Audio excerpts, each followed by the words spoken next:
right, buckle up.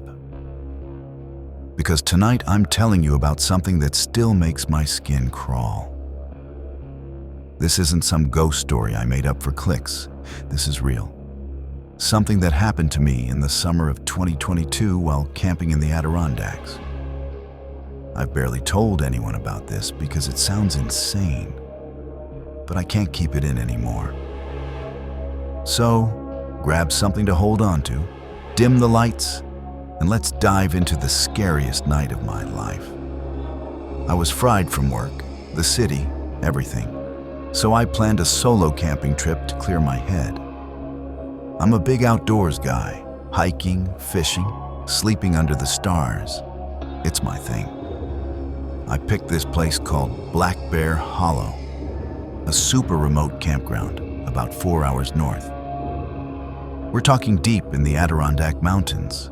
No cell service, maybe 10 sites scattered across miles of dense forest. It's not for tourists. It's raw, wild, the kind of place where you feel like you're the only person on Earth. I got there on a Friday afternoon, found a spot by this icy creek, and set up my tent. The air was sharp with pine. The trees were swaying like they were whispering to each other. And I was in heaven. I thought, this is it. This is freedom. That first night was a dream. I built a fire, grilled some hot dogs, cracked a beer, and just soaked it all in.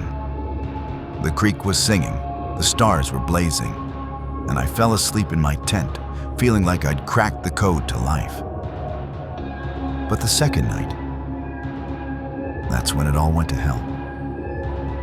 I woke up at like 3 a.m., heart pounding, with no clue why. You know that primal panic when your body knows something's wrong before your brain catches up? My tent was black as tar, the creek still gurgling, but the air felt heavy, like something was sitting on my chest. I held my breath, listening, and that's when I heard it. A crunch, like a heavy foot snapping a branch, maybe 10 feet from my tent. Not a squirrel, not a deer. This was slow, deliberate, like it wanted me to hear it. My blood ran cold, but I tried to stay rational. Maybe a bear, right? I fumbled for my flashlight, hands shaking so bad I nearly dropped it, and unzipped the tent, inch by inch, praying the noise wouldn't give me away. I swept the light around, trees, rocks, the creek glinting like glass. Nothing. I yelled, "Who's there? I'm armed." Total bluff, just me and my pocket knife, but I was desperate. My voice got swallowed by the dark, no echo, like the forest was eating the sound. I zipped up and sat there, knife in hand, telling myself I was imagining things. But that feeling, like eyes drilling into me, wouldn't quit. Morning came, and I felt like a fool. The sun was out, the woods were alive with birds, and I chalked it up to being alone in the dark. I spent the day hiking this steep trail to a cliff with a view that made my jaw drop. Mountains rolling out forever. I fished in the creek, caught a trout, and cooked it over a fresh fire, feeling like I was back in control. But when I returned to my site that evening, my stomach dropped. My fire pit was trashed. The stones I'd stacked were flung around like they weighed nothing. And the ground was gouged with these deep, jagged scratches, too big for a stick, too precise for claws. I checked for tracks, paw prints, anything. But it was just those marks, like something had clawed the earth in a rage. My skin prickled, and I couldn't shake the thought that this wasn't an animal. I rebuilt the fire pit, hands unsteady, and made some instant noodles. But I was jumpy, scanning the trees every few seconds. As night fell, I piled logs on the fire until it roared, thinking the light would keep whatever it was away. Around 10 p.m., I was poking the flames when I heard it again. Snap, snap, snap. like heavy steps circling my camp, just beyond the fire's glow. I leapt up, grabbed my flashlight and screamed, "Show yourself! I'm not scared." Total lie. I was shaking like a leaf. The steps stopped, and for a moment, it was silent. Then came this sound, a low, wet growl, like something choking on its own hate. It wasn't a bear, not a wolf. It was wrong, like a voice trying to mimic an animal, but failing. It came from the trees, close, maybe 20 feet. I swung my flashlight, and I swear on my life, I saw it, just for a second.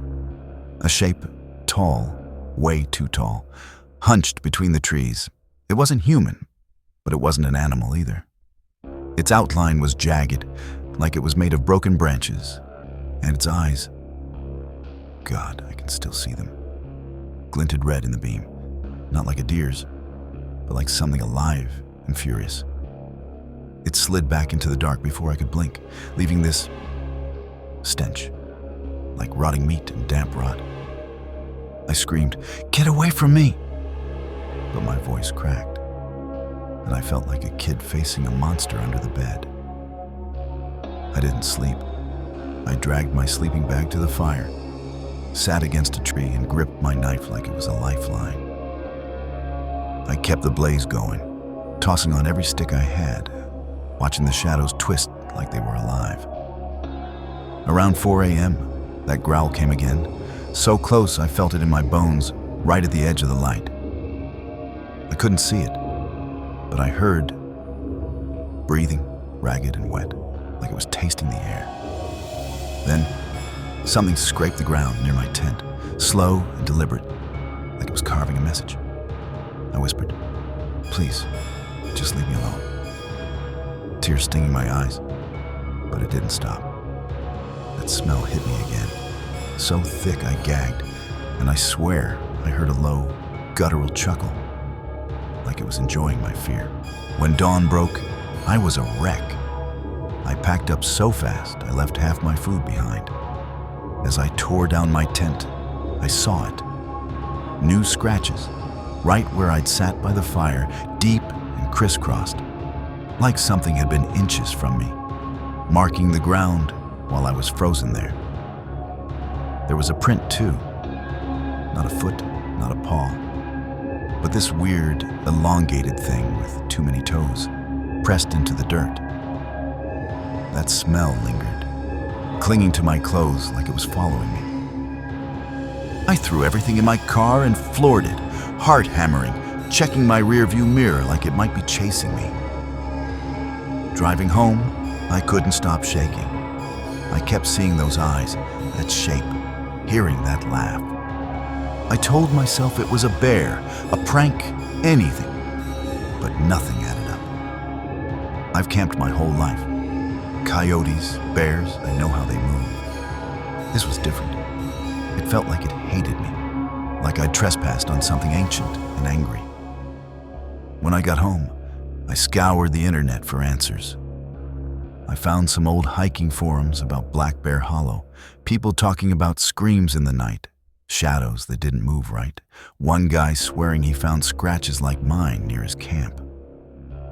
There was even a local legend about something called the Hollow Man, a thing that hunts anyone who stays too long. Most called it nonsense, but I wasn't sleeping after that. I haven't gone back to the Adirondacks. I still camp, but only at packed sites with families and noise, where I know I'm not alone. I don't tell this story much. People think I'm nuts or start yapping about Bigfoot or demons. But I know what I saw, what I felt. That thing was real, and it wasn't just watching me, it was hunting me. The worst part? A few weeks ago, I was in my apartment, middle of the night, and I heard it. A twig snap outside my window, just like that night. I froze, waiting. And then that smell hit, faint but unmistakable. I haven't slept right since. All right, that's my story, and I'm still shaking just telling it. If you've ever had something like this happen, camping, hiking, anywhere, Please drop it in the comments. I need to know I'm not alone. Hit that like button if you're still with me, subscribe for more real stories, and ring the bell so you don't miss the next one. Thanks for watching, and maybe skip that solo camping trip. Some things in the woods don't want you there.